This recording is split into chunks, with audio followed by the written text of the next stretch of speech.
ಬೆಳಗಾದ ಮೇಲೆ ಜನಕರಾಜ ಮಹರ್ಷಿಗಳ ಜೊತೆ ತನ್ನ ಯಜ್ಞ ಕಾರ್ಯವನ್ನೆಲ್ಲ ಪೂರೈಸ್ತಾನೆ. ಆಮೇಲೆ ಶತಾನಂದರು ಇದ್ದರಲ್ಲ, ಶತಾನಂದರು ಅಂತ ಹೇಳಿದ್ದೆ ಆಗಲೇ ನಾನು. ಶತಾನಂದರು ಅಂದ್ರೆ ಹಲ್ಯ ಮಗ, ಗೌತಮ ಹಲ್ಯರ ಮಗ, ಇಲ್ಲಿ ಪ್ರಧಾನ ಪುರೋಹಿತ. ಶತಾನಂದರು ಕರೆದು ಹೇಳ್ತಾನೆ, ನೋಡಿ ನನ್ನ ತಮ್ಮ ಇದ್ದಾನೆ ಕುಶಧ್ವಜ ಅಂತ, ಧರ್ಮಾತ್ಮ ಅಂತ. ಇಕ್ಷ್ಮತಿ ನದಿ ಜಲ ಕುಡಿತ ಕಲ್ಯಾಣಮಯಿ ಸಾಕಾಂಶ ನಗರಿ ಅಂತಿದೆ. ಆ ಸಾಕಾಂಶ ನಗರಿಯಲ್ಲಿ ರಾಜನಾಗಿದ್ದಾನೆ. ಭಾಳ ಚಂದ ಅದು. ಆ ದೊಡ್ಡ ದೊಡ್ಡ ಕೋಟೆ ಇದೆ, ತೋಪಿದೆ, ಅತ್ಯಂತ ಅಲಂಕಾರವಾಗಿರುವಂಥ ನಗರ ಅದು. ಅದರಿಂದ ಸ್ವರ್ಗಲೋಕ ಇದ್ದಂಗಿದೆ. ಅಲ್ಲಿರೋ ನನ್ನ ತಮ್ಮ ಇದ್ದಾನೆ, ಅವನು ಬಿಟ್ಟರೆ ಹೆಂಗೆ ಮದುವೆ ಮಾಡೋದು? ಅದಕ್ಕೆ ಹೋಗಿ ಆ ತಮ್ಮ ಇರಬೇಕು ಅಂತ ಅಪೇಕ್ಷೆ ಪಡ್ತೇನೆ. ನನ್ನ ದೃಷ್ಟಿಯೊಳಗೆ ಯಜ್ಞಕ್ಕೆ ಸಂರಕ್ಷಕ ಅವನು, ಯಜ್ಞ ಮಾಡಿ ಸಂರಕ್ಷಕ ಅವನು. ಮತ್ತು ಸೀತಾರಾಮರ ವಿವಾಹದ ಮಂಗಲ ಸಮಾರಂಭವನ್ನು ನಾವು ನೋಡಲಿ, ಕರೀರಿ, ನಾವು ಕರ್ಕೊಂಬರ್ಬೇಕು ಅಂತ ಹೇಳ್ತಾರೆ. ತಕ್ಷಣ ಕೆಲವು ಧೀರ ಪುರುಷರು ಬರ್ತಾರೆ. ತಕ್ಷಣ ಹೋಗಿ ಕರ್ಕೊಂಬರ್ರಪ್ಪ ಅವ್ರನ್ನ, ಓಟದ ಕುದುರೆಗಳನ್ನು ಕರ್ಕೊಂಡು ಹೋಗಿ ಅಂತ, ವೇಗವಾಗಿ ಹೋಗುವಂಥ ಕುದುರೆಗಳನ್ನು ಕರ್ಕೊಂಡು ಹೋಗಿ ಅಲ್ಲಿ ಹೇಳ್ತಾರೆ.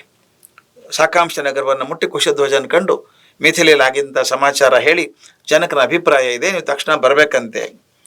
ಅವನು ತಮ್ಮ ಅಣ್ಣನ ಮೇಲೆ ವಿಪರೀತ ಭೀಕ್ತಿ ಅವನಿಗೆ. ತಕ್ಷಣ ಅವನು ಕೂಡ ಮಿಥಿಲೆಗೆ ಬಂದುಬಿಡ್ತಾನೆ.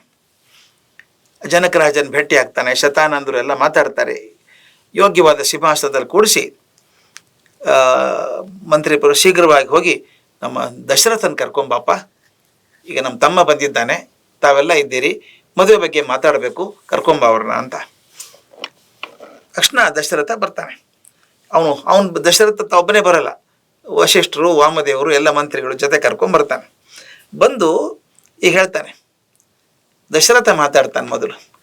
ಸ್ವಾಮಿ, ನಾವಿಬ್ಬರು ಮದುವೆ ಮಾಡಿಕೊಡ್ಬೇಕು, ಮಗನಿಗೆ ನಿಮ್ಮ ಮಗಳು ಕೊಡಬೇಕು ಅಂತ ತೀರ್ಮಾನ ಮಾಡ್ಕೊಂಡಿದ್ದೀವಿ. ಎರಡು ಕುಲಗಳು ಯಾವುದು ಗೊತ್ತಾಗಬೇಕಲ್ಲ ಜನಕ್ಕೆಲ್ಲ. ನನಗೆ ಗೊತ್ತು, ನಿಮಗೆ ಗೊತ್ತು, ಜಗತ್ತಿಗೆಲ್ಲ ಗೊತ್ತಾಗಬೇಕಲ್ಲ ಇದ್ದವರಿಗೆ. ಯಾವ ಹುಡುಗಿ ಇದು, ಯಾರು ಮನೆ ತಂದವರು ಅಂತ ಕೇಳಲ್ವ ನಾವು? ಮದುವೆ ಗೊತ್ತು ತಕ್ಷಣ ಯಾವ ಊರವರು, ಯಾರ ಪೈಕಿ ಅಂತೆ? ಅವ್ರ ಮಗಳ, ಅವ್ರ ಮನೆ ಗೊತ್ತು ನನಗೆ. ಸಂಬಂಧಗಳು ದಯವಿಟ್ಟು ತಿಳ್ಕೊಬೇಕಾದ್ದು, ಮದುವೆ ಅಂದರೆ ಬರೀ ಗಂಡು ಹೆಣ್ಣಿನ ಸಂಬಂಧ ಅಲ್ಲ, ಇದು ಎರಡು ಪರಿವಾರಗಳ ಮೇಲನ್ನ ಆಗಬೇಕು. ಆ ಪರಿವಾರದ ಹಿನ್ನೆಲೆ, ಈ ಪರಿವಾರದ ಹಿನ್ನೆಲೆ ಚೆನ್ನಾಗಿ ಗೊತ್ತಿದ್ದಾಗ ಇವ್ರು ಚೆನ್ನಾಗಿ ಬದುಕ್ತಾರೆ. ಆ ಕಾಲದ ನಿಷ್ಠೆ ಅದು. ಹೇಗೆ ಮಾಡ್ತಾರೆ ನೋಡಿ ಅವರು. ದಶರಥ ಹೇಳ್ತಾನೆ, ನೋಡಪ್ಪ, ನೀವು ವಶಿಷ್ಠರೇ ನಮ್ಮಿದ್ದಾರೆ, ಕುಲಪುರೋಹಿತರಿದ್ದಾರೆ, ಎಲ್ಲ ಕಾರ್ಯವನ್ನು ಅವರೇ ಮಾಡಿಸ್ತಾರೆ, ಅವರ ಆದ್ಯ ಪ್ರಕಾರ ಮಾಡ್ತೀವಿ. ಆದರೆ ಮೊದಲು ನನ್ನ ಪರಂಪರೆ ನಿಮಗೆ ಹೇಳಬೇಕು. ದಶರಥ ಹೇಳುವಂಥ ಮಾತು, ಮೊದಲು ನನ್ನ ಪರಂಪರೆ ಹೇಳಬೇಕು. ನನ್ನ ಮನೆತನ ಎಲ್ಲಿಂದ ಶುರು ಆಯಿತು, ಯಾರು ಬಂದರು, ಇದು ಭಾಳ ಇಷ್ಟ ಬರುತ್ತೆ ಕೇಳುವಾಗ. ನಿಮಗೆ ಒಂದ್ಸಲ ಬೋರ್ ಅನಿಸ್ಬೋದು, ಅವನ ಮಗ ಇವನ ಮಗ ಇವನ ಮಗ ಹೇಳ್ಕೊಂಬರ್ತೀವಿ. ಅಂದರೆ ಎಷ್ಟು ಪರಂಪರೆ ನೆನಪಿಟ್ಟಿದ್ರು ಅವರು ಅಂತ. ನೀವು ದಯವಿಟ್ಟು ನೀವೇ ನೋಡಿ, ಮನೇಲಿ ಕೂತ್ಕೊಂಡು ಲೆಕ್ಕ ಹಾಕಿ. ನಿಮಗೆ ಅಜ್ಜನ ಹೆಸರು ಗೊತ್ತಿರುತ್ತದೆ, ಅಪ್ಪನ ಹೆಸರು ಸ್ವಲ್ಪ ಜನಕ್ಕೆ ಗೊತ್ತಿರುತ್ತೆ, ಅಜ್ಜನ ಹೆಸರು ಬಹಳ ಮಂದಿ ಗೊತ್ತಿಲ್ಲ. ಅಜ್ಜನ ಅಪ್ಪನ ಹೆಸರಂತೂ ಯಾರಿಗೂ ಗೊತ್ತಿಲ್ಲ, ಅವ್ರ ಅಜ್ಜನ ಹೆಸರು ಯಾರಿಗೂ ಗೊತ್ತಿಲ್ಲ. ಅಂದರೆ ಒಂದು 5-6 ತಲೆಮಾರು ದಾಟಿದ ತಕ್ಷಣ ಮರೆತೇ ಬಿಡ್ತೀವಿ ನಾವೆಲ್ಲನೂ. ಹಳೆ ಕಾಲದಲ್ಲಿ ಹೇಗೆ ಕಾಪಿಟ್ಟುಕೊಂಡಿದ್ರು ಅವರು ಅಂತ, ತಮ್ಮ ಇಡೀ ಪರಿವಾರದ ಚಲನೆ ಹೇಗಿತ್ತು, ಯಾರ ಮಕ್ಕಳು ಯಾರು, ಹೆಂಗೆ ಬಂತು ಪರಿವಾರ, ವಂಶವೃಕ್ಷವನ್ನು ಪೂರ್ತಿ ನೆನಪಿಟ್ಟುಕೊಂಡಿದ್ರು ಅವರು. ಅದು ನೋಡ್ಬೇಕು, ಇದನ್ನು ಲಕ್ಷ್ಯ ಇಟ್ಟು ಕೇಳಬೇಕು, ಇದನ್ನು ಚೆನ್ನಾಗಿದೆ, ಇದು ನಾನು ಪರಿಚಯ ಮಾಡಿಕೊಡ್ತೀನಿ ಅಂತ ಹೇಳ್ತಾನೆ. ವಶಿಷ್ಠ ಮುನಿಗಳು ಹೇಳ್ತಾ ಹೋದರು. ಅವ್ಯಕ್ತ ಅಂತಿದೆ ಭಗವಂತ. ಅವ್ಯಕ್ತ ಅಂದರೆ, ವ್ಯಕ್ತ ಅಂದರೆ ಕಾಣಿಸುವಂಥದ್ದು, ಅವ್ಯಕ್ತ ಕಾಣಿಸೋದಿಲ್ಲ. ಕಣ್ಣಿಗೆ ಕಾಣಿಸ್ದೇ ನಿರಾಕಾರವಾಗಿದ್ದಂಥ ಒಂದು ದೊಡ್ಡ ಶಕ್ತಿ ಇದೆ, ಪರಮಾತ್ಮ ಶಕ್ತಿ ಅಂತೀವಿ. ಅದರಿಂದ ಬ್ರಹ್ಮನ ಉತ್ಪತ್ತಿ ಆಯಿತು. ಬ್ರಹ್ಮ ಸ್ವಯಂಭೂ, ನಿತ್ಯ, ಶಾಶ್ವತ, ಅವಿನಾಶಿ ಆಗಿದ್ದವನು.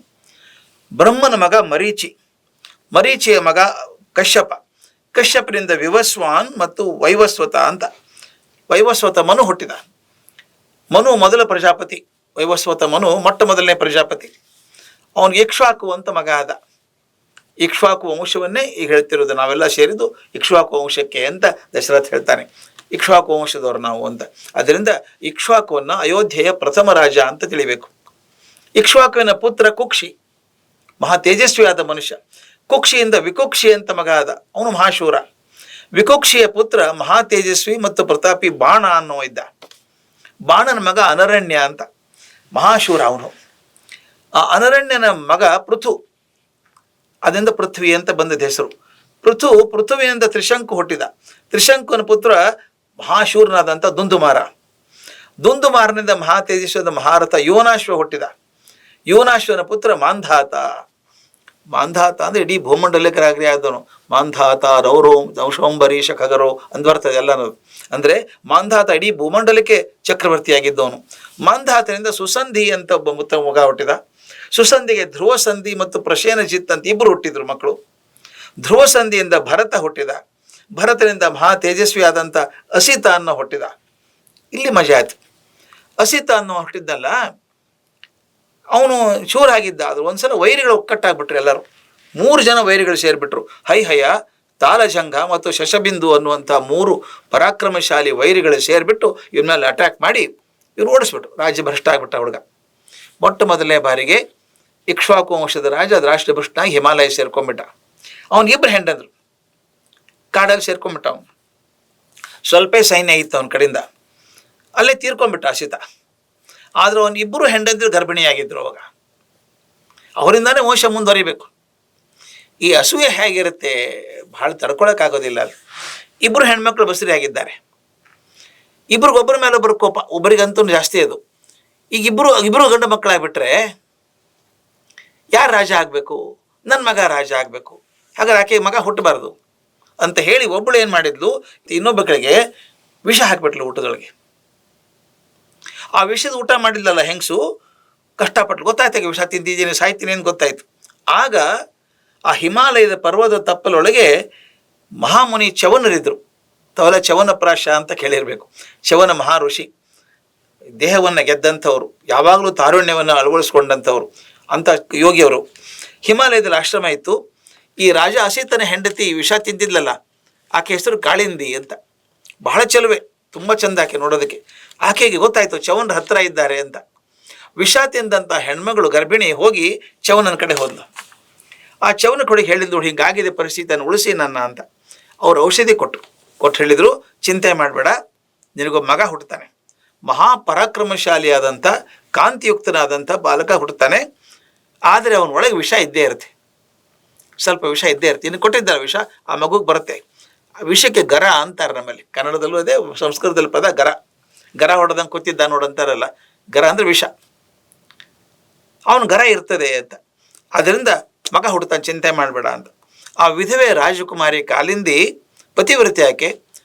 ಯಾವಾಗಲೂ ದಿನ ಹೋಗಿ ಮಹರ್ಷಿಗೆ ಸೇವೆ ಮಾಡೋಳು. ಆಶ್ರಮಕ್ಕೆ ಹೋದ್ಲು. ಸಕಾಲದಲ್ಲಿ ಪುತ್ರಕ್ಕೆ ಜನ್ಮ ಕೊಟ್ಲು. ಆ ಹುಟ್ಟಿದ ಹುಡುಗನಿಗೆ ಸಗರ ಅಂತ ಹೆಸರಿಟ್ರು. ಸಗರ ಅಂದರೆ ಹೇಳಿ, ಗರ ಅಂದರೆ ವಿಷ, ಸ ಅಂದರೆ ಅದರೊಂದಿಗೆ, ವಿಷದೊಂದಿಗೆ ಹುಟ್ಟಿದಂಥವನು ಅಂತ. ಸಗರ ಅಂದರೆ ವಿಷದೊಂದಿಗೆ ಹುಟ್ಟಿದ. ಆ ಸಗರನ ಮಗ ಅಸಮಂಜ. ಕತೆ ಹೇಳಿದ್ವಿ ಹಿಂದಕ್ಕೆಲ್ಲ ಇದನ್ನು. ಅಸಮಂಜಸನ ಮಗ ಅಂಶುಮಂತ. ಅಂಶುಮಂತನ ಮಗ ದಿಲೀಪನ ಮಗ ಭಗೀರಥನ ಕತೆ ಕೇಳಿದ್ದೀವಿ ನಾವು. ಭಗೀರಥ ಗಂಗೆಯನ್ನು ಭೂಮಿಗೆ ತಂದ ಅಂತ.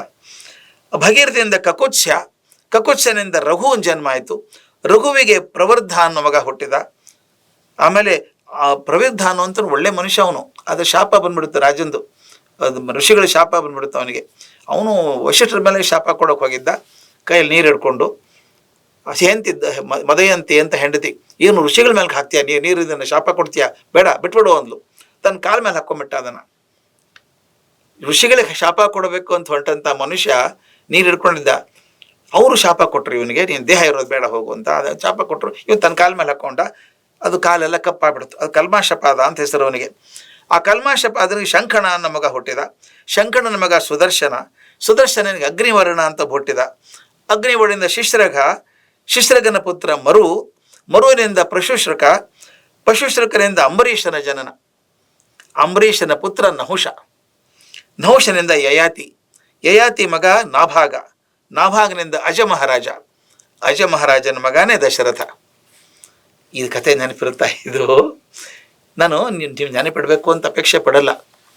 ಆದರೆ ವಾಲ್ಮೀಕಿಗಳು ಬುದ್ಧಿ ನೋಡಿ, ಇಡೀ ಕಾಕುತ್ಸ ಮನೆತನದ್ದು ಆ ಮನೆತನ, ಅಯೋಧ್ಯ ಮನೆತನ ಇದೆಯಲ್ಲ, ರಾಜರ ಮನೆತನ, ಒಂದು ಚೂರು ಬಿಡ್ಲಾರ್ದಂಗೆ ಪಟ್ಟಿ ಇಟ್ಟಿದ್ದಾರೆ ನೋಡಿ. ಆಗಿನ ಕಾಲದವ್ರು ಬೆಚ್ಕೋಬೇಕಲ್ವ ನಿಜವಾಗ್ಲೂ. ನಾವು ಹೇಳಿದ್ನಲ್ಲ, ನಮ್ಮಲ್ಲಿ 6ನೇ ತಲೆಮಾರು ನೆನಪಿರಲ್ಲ ನಮಗೆ.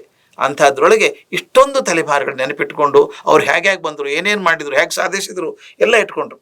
ಜನ್ಮ ಆಯಿತು ದಶರಥ 4 ಜನ ಮಕ್ಕಳು. ಅದರಲ್ಲಿ 2 ಜನ ಮಕ್ಕಳು ಇಲ್ಲೇ ಇದ್ದಾರೆ, ರಾಮ ಲಕ್ಷ್ಮಣರಿದ್ದಾರೆ ಅಂತ ಹೇಳ್ತಾರೆ. ಅದಕ್ಕೆ ಹೇಳ್ತಾರೆ, ಇದು ಆದಿ ಕಾಲದಿಂದನೇ ಪ್ರಖ್ಯಾತವಾದಂಥ ಮನೆತನ. ಇದು ಇವತ್ತಲ್ಲ, ಆದಿ ಕಾಲದಿಂದನೇ ಪ್ರಖ್ಯಾತವಾದಂಥದ್ದು. ಎಲ್ಲ ರಾಜರು ಧರ್ಮಾತ್ಮರಾಗಿದ್ದವರು, ವೀರರಾಗಿದ್ದರು, ಸತ್ಯವಾಗಿದ್ದರು. ಅಂಥ ಇಕ್ಷ್ವಾಕು ಕುಲದಲ್ಲಿ ಹುಟ್ಟಿದಂಥ ಶ್ರೀರಾಮ ಮತ್ತು ಲಕ್ಷ್ಮಣ ಇದ್ದಾನೆ. ನಿಮ್ಮ ಮಕ್ಕಳಿಗೆ ಕೊಡಬೇಕು ಅಂತ ತೀರ್ಮಾನ ಮಾಡ್ಕೊಂಡಿದ್ದೀನಿ ನಾನು. ಅದು ದಯವಿಟ್ಟು ನಿಮ್ಮ ಇಬ್ಬರು ಕನ್ಯೆಯರು ನನಗೆ ಕೊಡಬೇಕು ಅಂತ ದಶರಥ ಕೇಳ್ಕೊತಾನೆ. ಈಗ ಇಬ್ಬರು ಕನ್ಯೆಯರು ಕೊಡಬೇಕು ಅಂತ ಅನ್ನೋದಿಗೆ ಕೇಳ್ಕೊಳ್ಳೋ ಹೊತ್ತಿಗೆ 70ನೇ ಸರ್ಗ ಸಂಪೂರ್ಣ ಆಗುತ್ತೆ.